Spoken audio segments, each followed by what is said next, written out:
show. I'm a talk show host, researcher, lecturer, writer, and historian.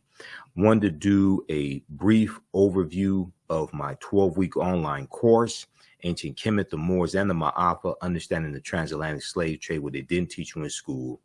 Join me live in class Saturday, July 29th, 2023, 2 p.m. to 4 p.m. Eastern Standard Time at our online school for another exciting, informative session of my 12-week online course. You see me on Roland Martin Unfiltered talking about this class. You see me on Faraji Muhammad's show, The Culture. You see me on the Tammy Mack Lake Show, as well on the Fox Soul TV network. And this is a 12-week online course. We deal with thousands of years of history and what leads up to the transatlantic slave trade taking place. So you never look at history the same way again. So in this 12-week online course that I developed and I put together the slideshow, the curriculum, I chose the content. We can't start studying our history in slavery, okay? Even when we study the transatlantic slave trade, which is important to study, we can't start in 1619. And there's a whole lot of talk about 1619 because of the 1619 project and the 400th year anniversary of August 20th, 1619, which we do deal with in the class, but we deal with thousands of years of history that leads up to 1619 as well. We can't start in 1619 in Virginia or in the 1440s when the Portuguese get involved in the transatlantic slave trade. We have to understand the history chronologically and deal with the 800-year occupation of Europe by the Africans known as the Moors, who take the teachings from the Nile Valley region of Africa into the Iberian Peninsula, today known as Spain and Portugal, in 711 AD. And it's going to be these teachings that are going to bring Europe out of the Dark Ages. Okay, they bring Europe out of the Dark Ages. This course not only deals with the transatlantic slave trade, but deals with thousands of years of history that leads up to the transatlantic slave trade taking place. Now, August 20th, 2019 marked the 400th year anniversary of those 20 and odd Africans or 20 and odd Negroes who came into Point Comfort, which was really in Hampton, Virginia, as opposed to Jamestown, Virginia, on August 20th, 1619, on the White Lion pirate ship. And we go in depth and talk about what happened and deal with the fact that you had 350 Africans who were taken from Angola and they were on a slave ship called the San Juan Bautista. And the San Juan Bautista gets hijacked around Veracruz, Mexico, by two English pirate ships, the White Lion and the Treasurer, okay? And it's going to be the White Lion and the Treasurer. They come into Virginia in August of 1619, and those 29 Africans are going to be on the White Lion pirate ship, Lion, which was an English pirate ship. So the August 20th, 1619 marked the 400th year anniversary of those 29 Africans who came into Point Comfort on August 20th, 1619, and what would later become the colony of Virginia. Now, this was known as the year of return, as many African Americans were and continue to reconnect to Africa and travel to Ghana or other West African countries. When we discuss the transatlantic slave trade, we have to first understand that African people are the original people of North, Central, and South America and have been in the land that we call the United States of America, or some call Turtle Island, at least 51,700 years. And we use numerous sources in this class. We look at a timeline of history, the book references. There are 100 articles that we look at as well. We have video clips, PowerPoint presentation, etc. Now we see that the teaching of African history has come under attack, and probably unprecedented attack, in the last few years. We see in Florida, especially, the advanced placement African American studies class from the College Board. We see that being banned in the state of Florida. We saw protests take place around that. We see with the anti-critical race laws in the past 2 or 3 years, we see that impacting how Black History Month lessons are taught in schools. Axios.com had this article, New Rules Are Limiting How Teachers Can Teach Black History Month. We see stories about we see stories about lessons dealing with slavery gone wrong, like this article from USA Today, mock slave auctions, racist lessons, how U.S. history class often traumatizes, dehumanizes Black students. So we see different stories like this in the latest attack dealing with the teaching of African American history, once again comes out of Florida in the new social studies standards. And part of the new social studies standards appear to teach middle school students that at least some African Americans benefited from slavery because it taught them useful skills, okay, as this article from NBC News discusses. And we've dealt with this on the African History Network show as well. So in this class, we deal with thousands of years of history and what leads up to the transatlantic slave trade taking place. So the 1619 project, even though there is some good information in it, a lot of what we know about those 20 and odd Africans is wrong. And one of the problems with the 1619 project is it does not deal with the African presence in the land we call the United States of America, going back at least 51,700 years ago, which we deal with in the class. And we discussed Dr. David Imhotep's book, The First Americans Were Africans, Documented Evidence, as well as other sources. But this article here from VirginiaMercury.com, much of what we've been told about Virginia 1619 first Africans is wrong. This is from August 11th, 2019. Now, this is a historical marker that is at Fort Monroe in Virginia, and it notes the arrival of the first Africans in Virginia. And in 1619, codified slave laws don't exist in any of the 13 colonies. The first of the 13 colonies to have codified slave laws is Massachusetts in 1641. Okay, and these Africans are going to be put into a form of indentured servitude, and after about 3 to 5 years or so, they're going to be released from that.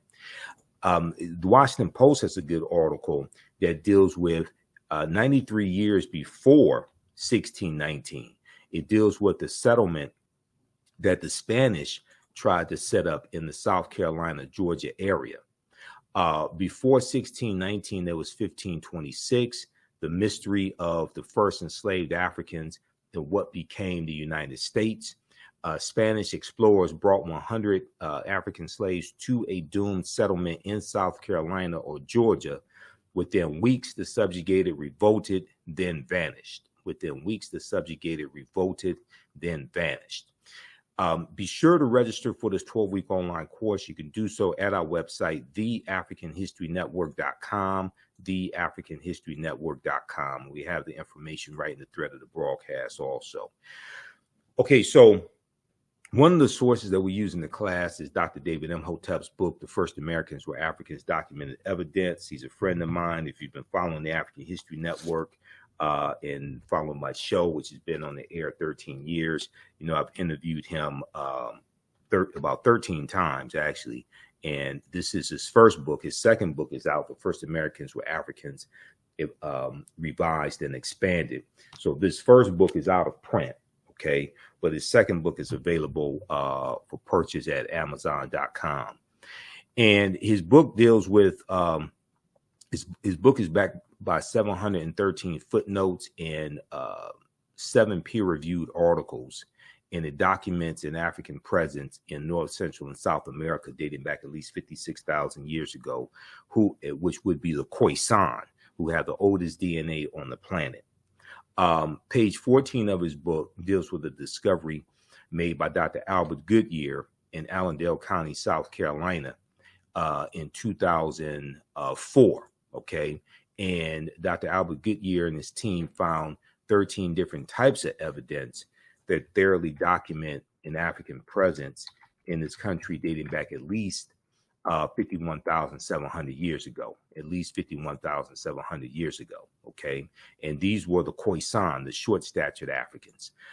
So this is why, even though 1619 is important to study, we get way too caught up in 1619. Okay. African people were the first people on the planet. We look at archaeological discoveries in this class that continue to push the timelines back, like the one that came out of Morocco in June 2017, which shows remains of Homo sapiens dating back between 300,000 and 350,000 years ago, which is at least 100,000 years older than the remains that were found in Ethiopia about 1974, that dated back 195,000 years ago. But in Allendale County, South Carolina, they found artifacts, architecture, campsites, carvings, Egyptian writings, footprints in lava, genetic M174D haploid groups dealing with DNA and genetics, linguistics, paintings, skulls, skeletons, structures, and tools. They found 13 different types of evidence, thoroughly documenting an African presence that dates back at least 51,700 years ago. Now, here is a picture of Dr. Albert Goodyear, who's an archaeologist at the University of South Carolina. Here is his, this is an article that he wrote. I'm sorry, this is an article about his discovery at ScienceDaily.com. ScienceDaily.com has articles dealing with scientific discoveries, archaeological discoveries. This is an article from November 18th, 2004. The article is still there. You can go read it yourself. It's called New Evidence Puts Man in North America 50,000 Years Ago. New Evidence Puts Man in North America 50,000 years ago. And a summary of the article, and this is the summary coming from ScienceDaily.com, not me. It says radiocarbon tests of carbonized plant remains, where artifacts were unearthed last May along the Savannah River. So that'd be May 2004, last May along the Savannah River in Allendale County by University of South Carolina archaeologist Dr. Albert Goodyear, indicate that the settlements containing these artifacts are at least 50,000 years old, meaning that humans inhabited North America long before the last ice age, meaning that humans inhabited North America long before the last ice age. So who are these humans? Okay, well, an October 2012 genetic study published in Science magazine found that the Khoisan in southern Africa are the oldest ethnic group of modern humans, with their ancestral line originating about 100,000 years ago. The Khoisan are formally called by the derogatory term Bushmen, and they are genetically unique, and no other currently known population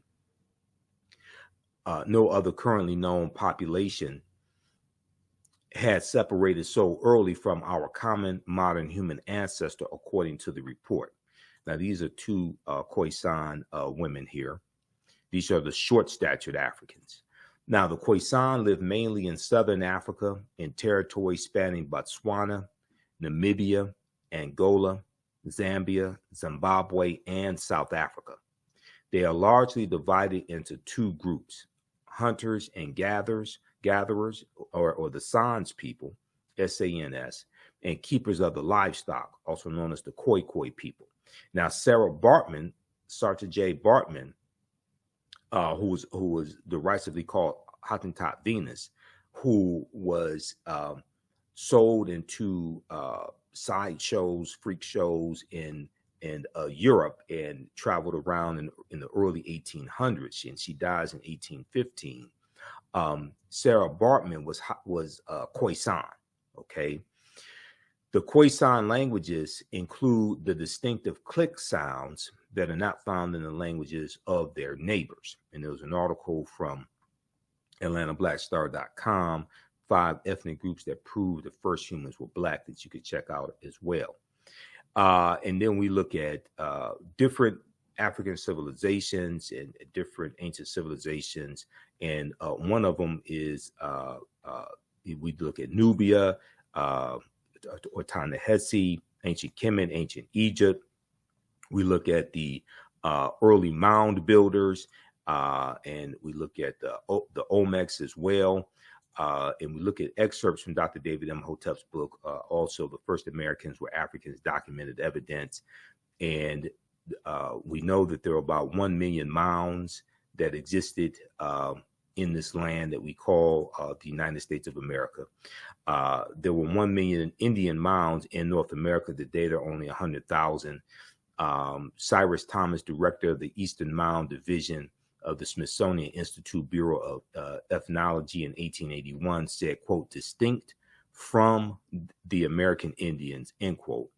There was a race of mound builders in America distinct from the American Indians, okay?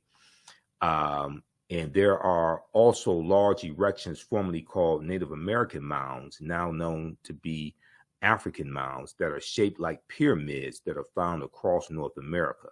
The largest ones surviving today are in the Mississippi Valley. The largest of all was the Cahokia Mound near the area where the Mississippi and Missouri rivers converge, okay? Now, so we go and look at different archaeological discoveries that are causing the scientists and archaeologists and paleontologists to rethink everything. One of those archaeological discoveries was revealed in June of 2017. Now, this is an article from NBCnews.com, and the name of this article is "We're Older Than We Thought. New Find Pushes Human Origin Back 100,000 Years Ago." And this was a discovery made in Morocco, okay, in Morocco. And they found remains of Homo sapiens that date back at least 300,000 to 350,000 years ago. Modern humans evolved much earlier than previously thought, researchers reported. New discoveries at a rich site in Morocco show modern humans were hunting and probably cooking game animals 300,000 years ago. This is 100,000 years earlier than scientists had believed up until now. Now, new discoveries and new dating methods show that, in fact, many of the bones belonging to modern Homo sapiens belonged to modern Homo sapiens, and they lived as far back as 300,000 to 350,000 years ago. Now, the earliest previous Homo sapiens bones, or modern man's bones, date back 195,000 years ago, and they're found clear across the continent in modern-day Ethiopia. Taken together, the findings show modern humans were dispersed across Africa long before anyone ever thought. Okay, now that's from June 2017. This discovery here that was reported by the New York Times in their science section, this deals with stone tools found on the Greek island of Crete that date back at least 130,000 years ago. On Crete, new evidence of very ancient mariners. On Crete, new evidence of very ancient mariners. This is from the New York Times, February 15th, 2010. And it said this discovery here is causing the scientists to rethink everything. And this discovery is considered strong evidence for the earliest known seafaring in the Mediterranean and calls for rethinking the maritime capabilities of pre-human cultures, okay? So the deeper they dig, the blacker the planet gets, the more research they do, the older we get. So we go through and look at history chronologically and see what leads up to the transatlantic slave trade taking place, which begins in the early 1440s. We look at civilizations like ancient Nubia or Ta-Nehisi, which dates back to about 4,500 BCE, before the Common Era of BC. Ancient Nubia or Ta-Seti, or also called Ta-Nehisi, and that region would be known as Kush, K-U-S-H, was a region along the Nile River located in northern Sudan and southern Egypt. So the lower portion of what is today Egypt and the upper portion of the Sudan is where Nubia was in ancient times, okay? And we know that the geographical boundaries that make up the 54 African countries, those geographical boundaries largely come from are the result of the Berlin Conference of 1884 and 1885, when 14 European nations meet in Berlin, Germany, to carve up Africa into colonies, okay? And they draw the geographical boundaries around the areas that have the natural resources that the respective European nations want. Now, known for rich deposits of gold, Nubia was a major trading port for luxury goods that came from sub-Saharan Africa, such as incense, ivory, and ebony. Nubia was home to some of Africa's earliest kingdoms. The first monarchy of recorded history was established in Nubia. The Nubians were also known for their exceptional archery skills that provided the military strength for their rulers. Kings of Nubia ultimately conquered and ruled Egypt for about 100 years, or about 1 century. Monuments still stand in modern Egypt. Monuments still stand in modern Egypt and Sudan at the sites where Nubian rulers built cities, temples, and royal pyramids. So Nubia is the mother of ancient Kemet, ancient Egypt. And the grandmother of ancient Kemet, ancient Egypt is Ethiopia or Abyssinia, okay? Because civilization travels up the Nile River. Now, in the 1880s, the Western world's interest in Nubia was awakened by the rediscovery of the ancient empire's monuments, which were reported almost simultaneously by individual British, French, and American explorers. Many of them found it difficult. Many of these Europeans found it difficult to credit indigenous Africans for building such a civilization. And Nubia is one of these African civilizations that Europeans tried to claim as their own. And just like ancient Kemet, ancient Egypt, and they tried to say that these were either brown-skinned Caucasians or they were people from the Mediterranean. They didn't want to say that these were Black Africans, all right? And we show you this video here of this this European scientist who was disappointed when he finds out that the ancient Egyptian pharaohs were Black Africans also, okay? Now, during the 1840s, German Egyptologist Carl Richard Lepsius asserted confidently that the Greek term Ethiopian, when referring to the ancient civilized people of Kush, did not apply to Negroes. He said the Greek term Ethiopian did not apply to Negroes, but was used to describe reddish-skinned people closely related to the Egyptians who, quote, belonged to the Caucasian race, end quote. So they did everything they could to try to explain away this African greatness, okay?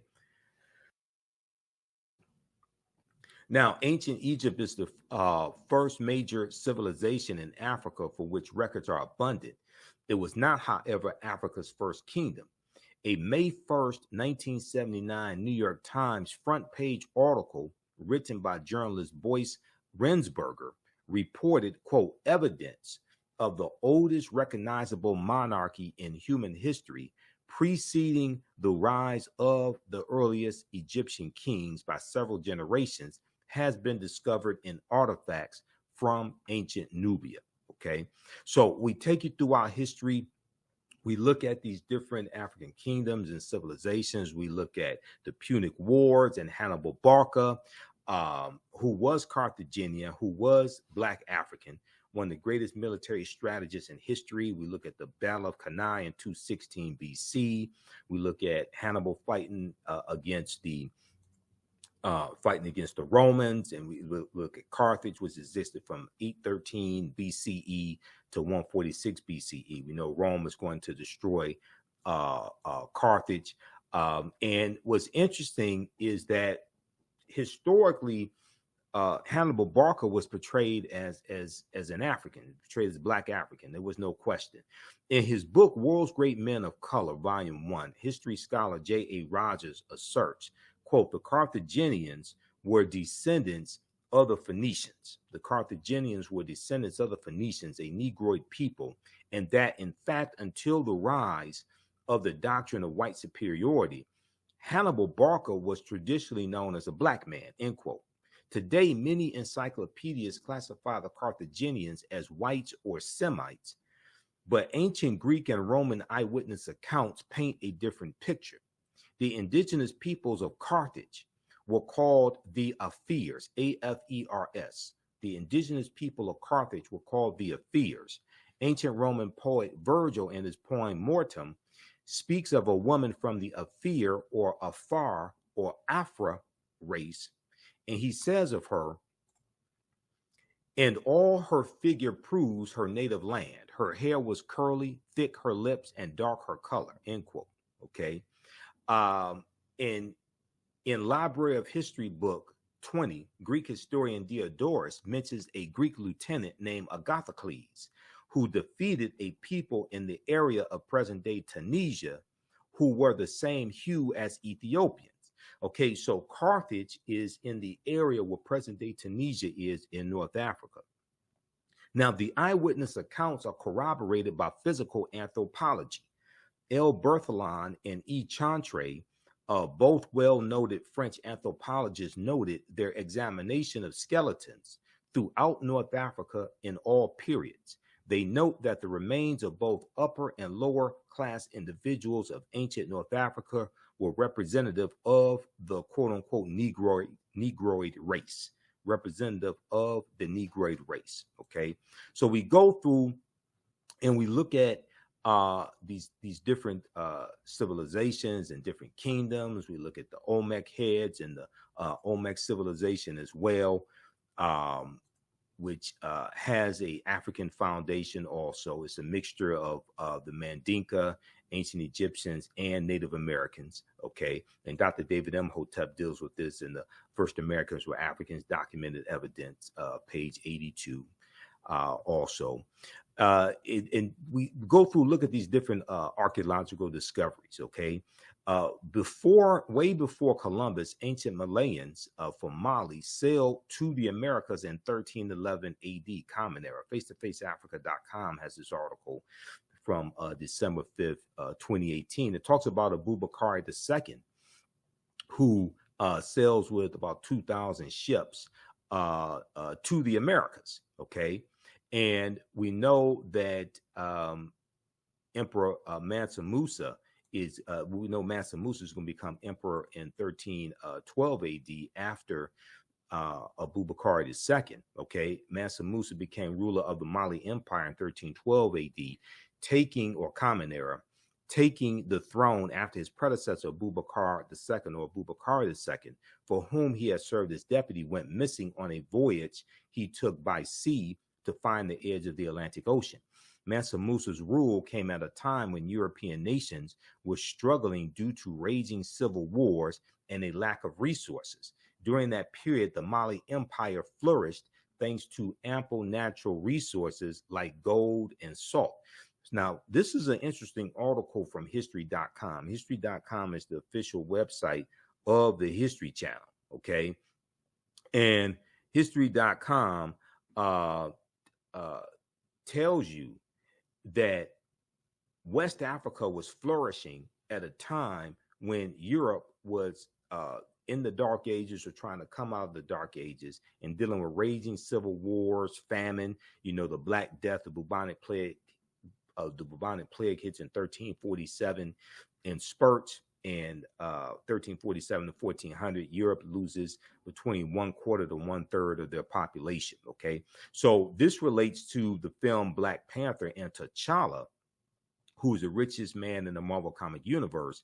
And this article relates T'Challa to Mansa Musa. Mansa Musa was the richest man in history. He just so happened to be an African man. We deal with the film Black Panther as well in the class. The first Black Panther movie and the second Black Panther movie also. And we know that the Panther deity Bast from Black Panther comes from Bastet, who was a goddess worshipped in ancient Kemet, ancient Egypt.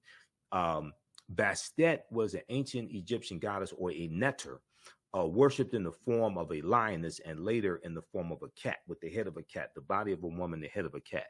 She was a Netcher or goddess of warfare in Lower Kemet.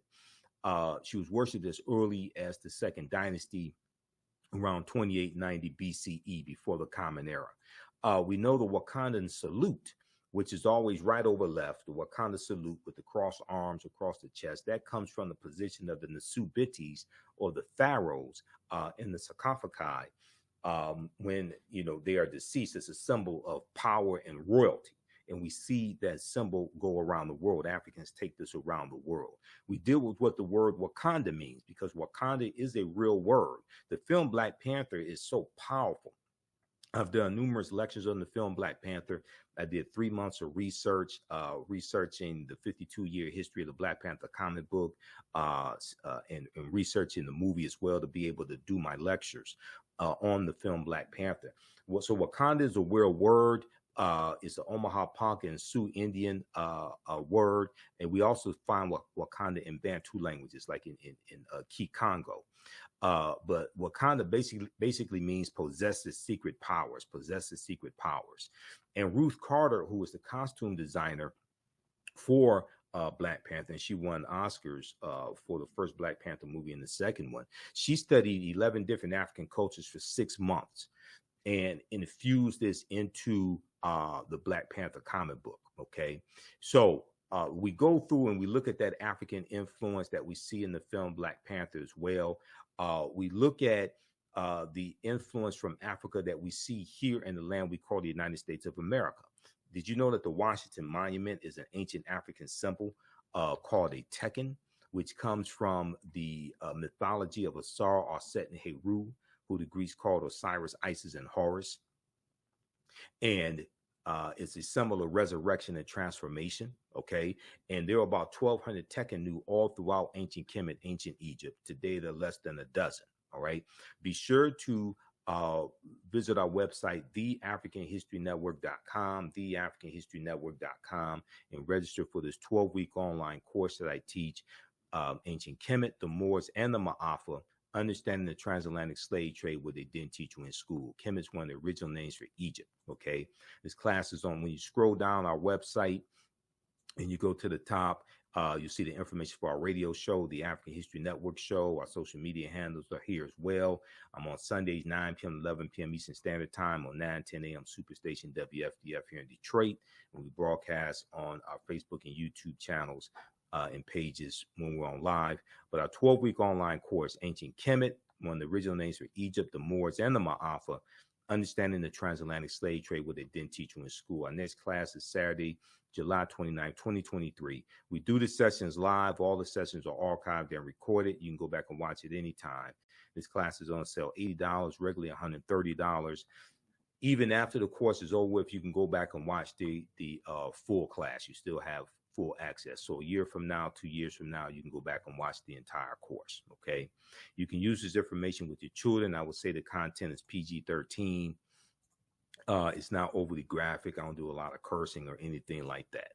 I do a PowerPoint presentation. We have over 200 slides. I created the PowerPoint presentation. I'm a historian. I've been studying 30 years, actually 31 years. There are about 80 to 100 articles that we reference, the video clips that we look at as well, and book references also. We show you the book references on the screen. You don't have to buy any of these books to follow along in class.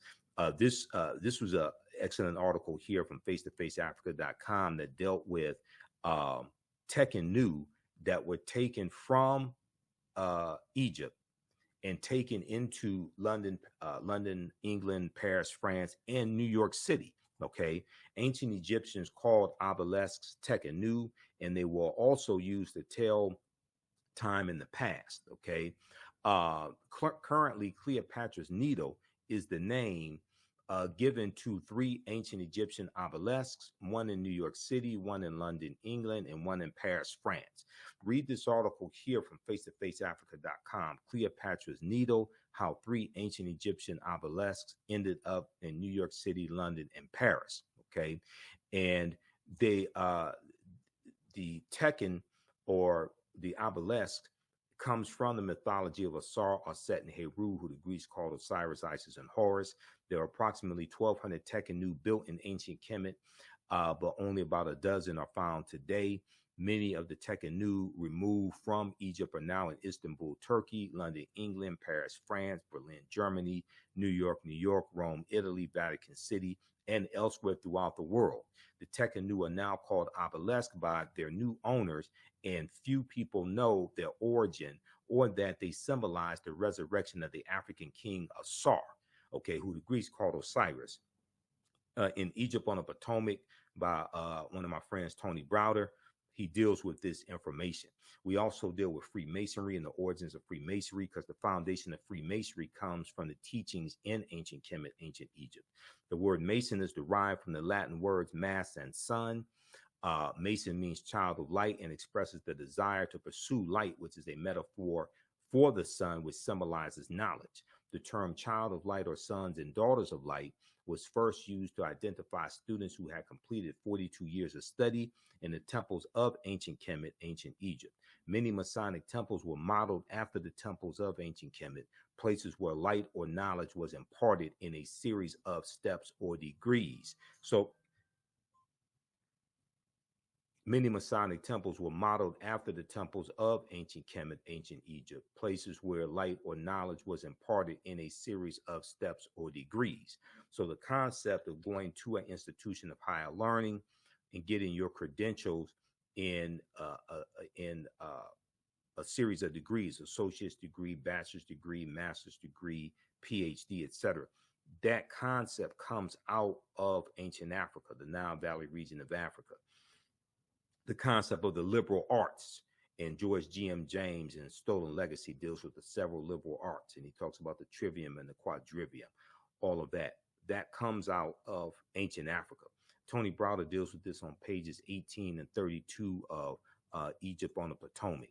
Now, Masonic temples are considered houses of light or temples of learning. The term Mason or child of light is a direct reference to the highest degree of the ancient Kemetic or ancient Egyptian education system.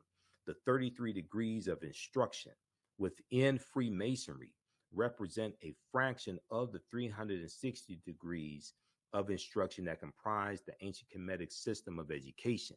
Yet, with less than 10% of the wisdom of ancient Kemet, Freemasons have held positions of influence and power throughout the world for over 200 years.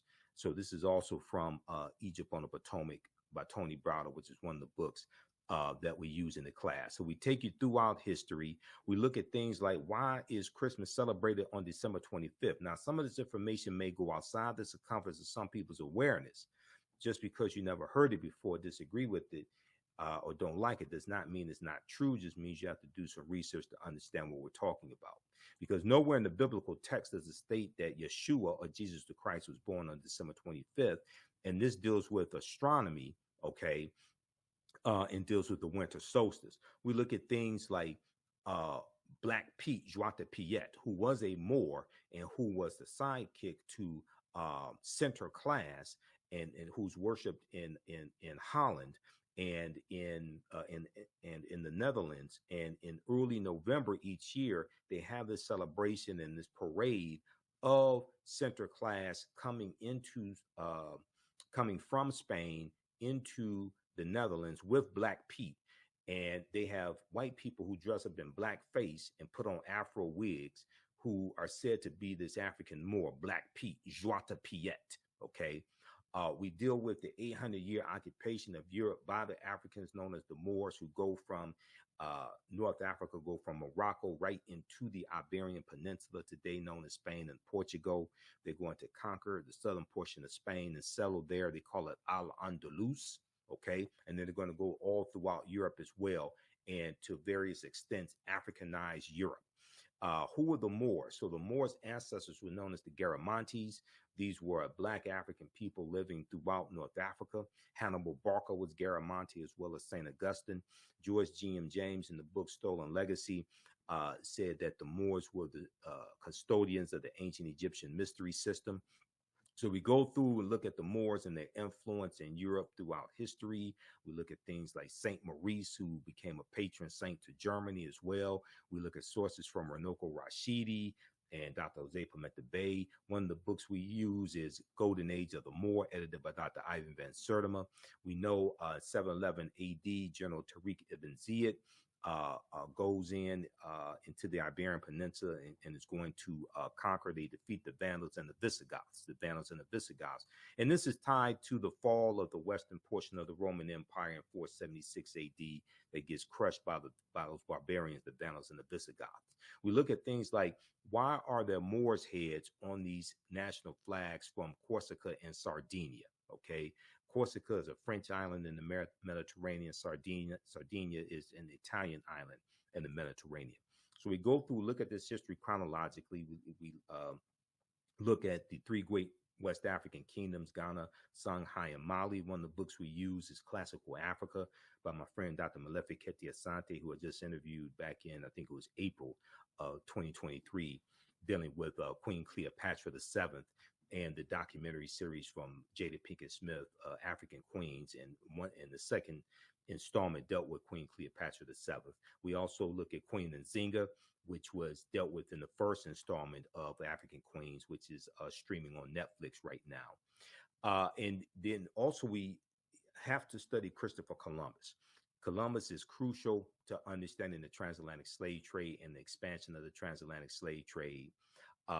Columbus helps to lay the foundation for slavery, racism, capitalism, the exploitation of indigenous people.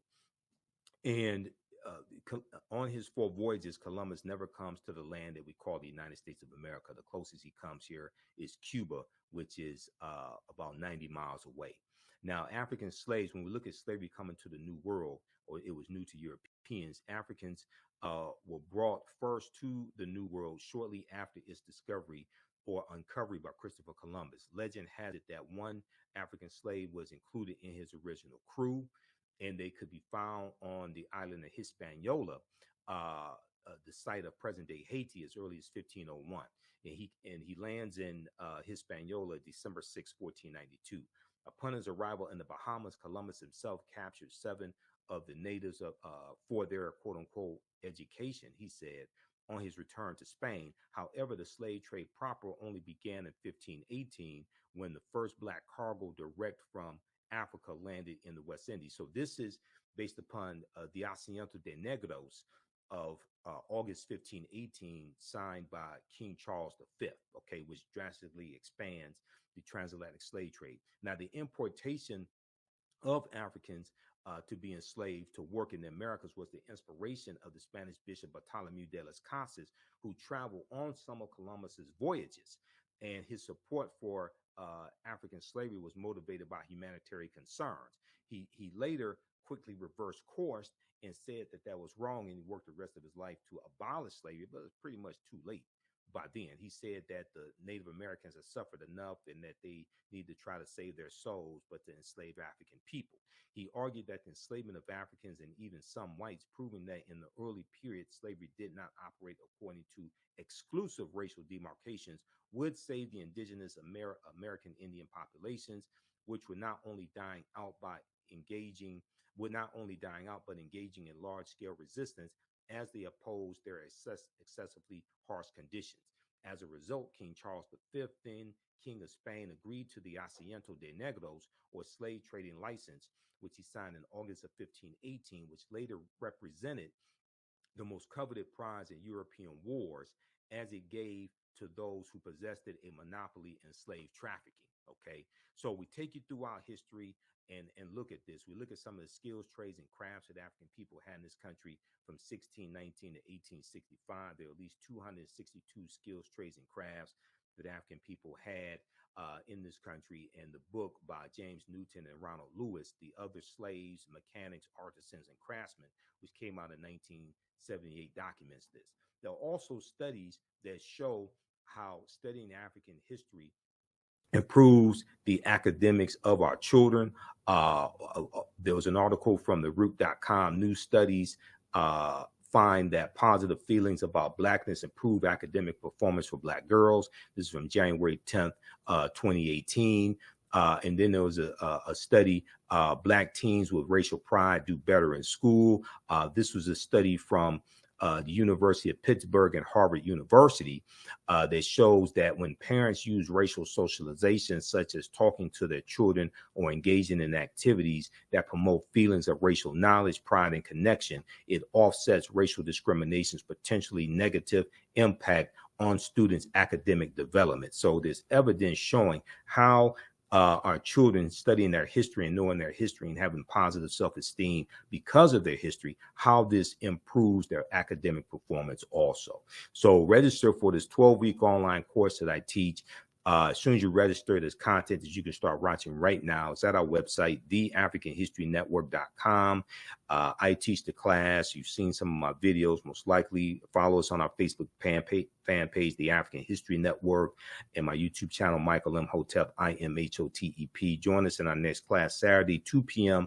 to 4 p.m. Eastern Standard Time. The full course is on sale, $80, regularly $130 right now. You never look at history the same way. Remember, right knowledge corrects wrong behavior. It's not over till we win. Wakanda forever. And we'll see you in class.